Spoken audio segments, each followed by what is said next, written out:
ನಮಸ್ಕಾರ ವೀಕ್ಷಕರೇ, Balanja forms YouTube ಚಾನಲ್ಗೆ ಸ್ವಾಗತ.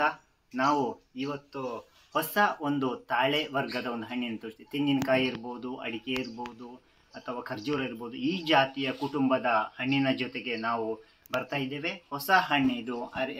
ಸ್ನೇಕ್ ಫ್ರೂಟ್ ಥರ ಮರದಲ್ಲಿ ಸ್ವಲ್ಪ ಸ್ವಲ್ಪ ಮುಳ್ಳಿ ಇರುವಂಥ ಒಂದು ವಿಶಿಷ್ಟವಾದಂಥ ಹಣ್ಣು.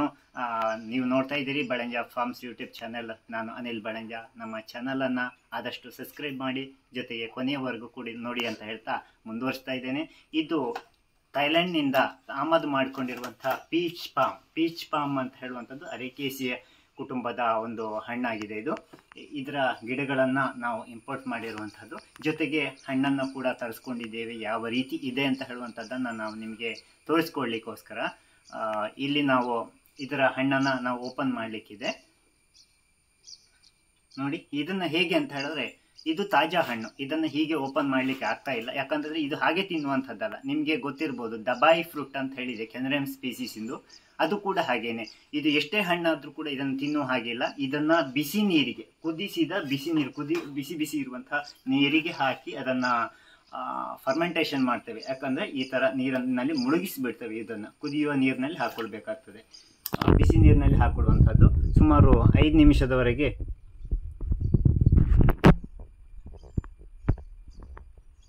ನೋಡಿ, 5 ನಿಮಿಷ ನಂತರ ನಾವು ತೆಗಿತೇವೆ. ಇವಾಗ ನಾವು ಅದನ್ನು ತೆಗಿತಾ ಇದ್ದೇವೆ. ಬಿಸಿ ನೀರಿನಲ್ಲಿ ಇದು ಮೆತ್ತಗಾಗಿದೆ, ಅಷ್ಟವರೆಗೂ ಗಟ್ಟಿ ಇರುತ್ತೆ. ಇದು ಸುಮಾರು 20 ನಿಮಿಷಗಳ ಕಾಲ ಇಟ್ಕೊಳ್ಳುವಂಥದ್ದು ಒಳ್ಳೆಯದು. ತುಂಬ ಸಾಫ್ಟ್ ಆಗಿರ್ತದೆ. ಈಗ ಇಲ್ಲಿ ಹಣ್ಣನ್ನು ನಾವು ತೋರಿಸ್ತಾ ಇದ್ದೇವೆ. ನೋಡಿ, ಈ ಹಣ್ಣಿನ ಈ ಥರ ನಾವು ಅದನ್ನು ಕಟ್ ಮಾಡಿ ತೆಗಿಬೋದು.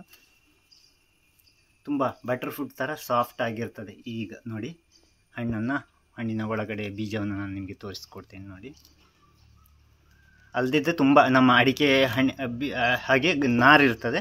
ಹಣ್ಣು ಬಿಸಿನೀರಿಗೆ ಹಾಕಿದ ತಕ್ಷಣ, ಕುದಿಸಿದ ತಕ್ಷಣ ಏನಾಗಿರ್ತದೆ ನೋಡಿ, ಇದು ಬೀಜದಿಂದ ಹೊರಗಡೆ ಬರುವಂಥದ್ದು. ನೋಡಿ, ಇದು ಪಲ್ಪ್ ಆಗಿರುವಂಥದ್ದು. ಇಲ್ಲಿ ಇದರ ಹಣ್ಣನ್ನು ನೀವು ಹಾಗೆ ತಿನ್ಬಹುದು, ಸ್ವಲ್ಪ ಇದರಾಗಿರ್ತದೆ. ತೋರಿಸ್ಕೊಡ್ತೇನೆ ನಾನು.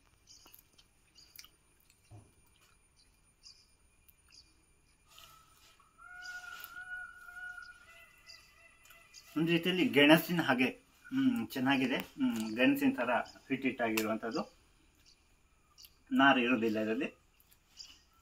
ಇದನ್ನು ಕುದಿಸಿ ನೀರಿನಲ್ಲಿ ಹಾಕಿ ತಿನ್ನುವಂಥದ್ದು. ಇನ್ನು ಮೇಯ್ನ್ ಆಗಿ ಏನು ಮಾಡ್ತಾರೆ ಅಂದರೆ, ಇದರದ್ದು ಕಾಂಡ ಇದೆಯಲ್ಲ, ಸ್ಟೆಮ್ ಇದೆಯಲ್ಲ, ಈ ಸ್ಟೆಂಬನ್ನು ತೆಗೆದುಬಿಟ್ಟು, ಎಳೆದಾಗಿರುವಾಗ ತೆಗೆದುಬಿಟ್ಟು ಅದರ ಮಧ್ಯದ ಎಳೆಯದಾದಂತಹ ಕಾಂಡವನ್ನು ಹೆಚ್ಚಾಗಿ ಇದನ್ನು ಯೂಸ್ ಮಾಡ್ತಾರೆ. ಫ್ರೈ ಮಾಡ್ತಾರೆ, ಅಥವಾ ಇದಕ್ಕೆ ಸಲಾಡ್ ಮಾಡ್ತಾರೆ. ಕುಕ್ ಮಾಡುವಂಥ ಅಡಿಗೆ ಎಲ್ಲಿ ಯಾವ ರೀತಿ ಉಪಯೋಗ ಮಾಡ್ತಾರೆ, ಎಲ್ಲ ರೀತಿ ಮಾಡ್ತಾರೆ. ಈ ಹಣ್ಣನ್ನು ಕೂಡ ಇನ್ನೊಂದು ಏನಂದರೆ, ಜಾನುವಾರುಗಳಿಗೆ ಮೇವಾಗಿ ಕೂಡ ಇದನ್ನು ಪೌಡರ್ ಇದು ಮಾಡ್ತಾರಲ್ಲ, ಕ್ಯಾಟಲ್ ಫೀಡ್ ಮಾಡ್ತಾರಲ್ಲ, ಅದರ ಜೊತೆಗೆ ಇದನ್ನು ಹಾಕ್ತಾರಂತೆ.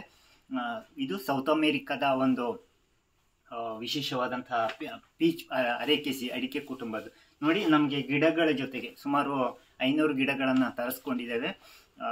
ಇದರ ಜೊತೆಗೆ ಅವರು ನಮಗೆ ಕಳಿಸ್ಕೊಟ್ಟಿರುವಂಥ ಇದು ಇದರ ಚಿಪ್ಸನ್ನು ನಾನು ನಿಮಗೆ ತೋರಿಸ್ಕೊಡ್ತೇನೆ. ನೋಡಿ, ಯಾವ ರೀತಿ ಇದನ್ನು ಮಾಡ್ಕೊಂಡಿದ್ದಾರೆ ಚಿಪ್ಸ್ ಅಂತ ಹೇಳಿದ್ರೆ, 100 ಗ್ರಾಮ್ಸ್ ಇರ್ಬೋದು, ಅಥವಾ ಹೌದು 100 ಗ್ರಾಮ್ಸ್ ಇದೆ. ಥೈಲ್ಯಾಂಡಲ್ಲಿ ಮಾಡಿರುವಂಥ ಚಿಪ್ಸ್. ಇದನ್ನು ನೋಡ್ಕೊಳ್ಳಿ ನೀವು.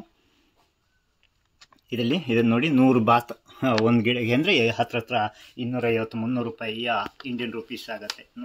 ಒಳ್ಳೆ ರೀತಿಯ ಕಮರ್ಷಿಯಲ್ ಫ್ರೂಟು ಕೂಡ ಇದು.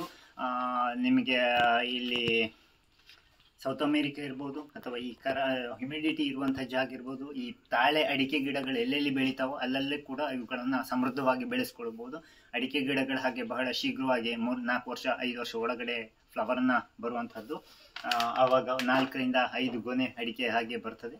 ಒಳ್ಳೆಯ ರೀತಿಯ ಕಮರ್ಷಿಯಲ್ ಹಣ್ಣು ಕೂಡ. ನಾವು ಇದನ್ನು ಚಿಪ್ಸನ್ನು ನಿಮಗೆ ಓಪನ್ ಮಾಡಿ ತೋರಿಸ್ತೇವೆ. ನೋಡಿ ಫ್ರೆಂಡ್ಸ್, ನಾನು ಇಲ್ಲಿ ಚಿಪ್ಸನ್ನು ನಿಮಗೆ ತೋರಿಸ್ಕೊಡ್ತೇನೆ. ನೋಡಿ,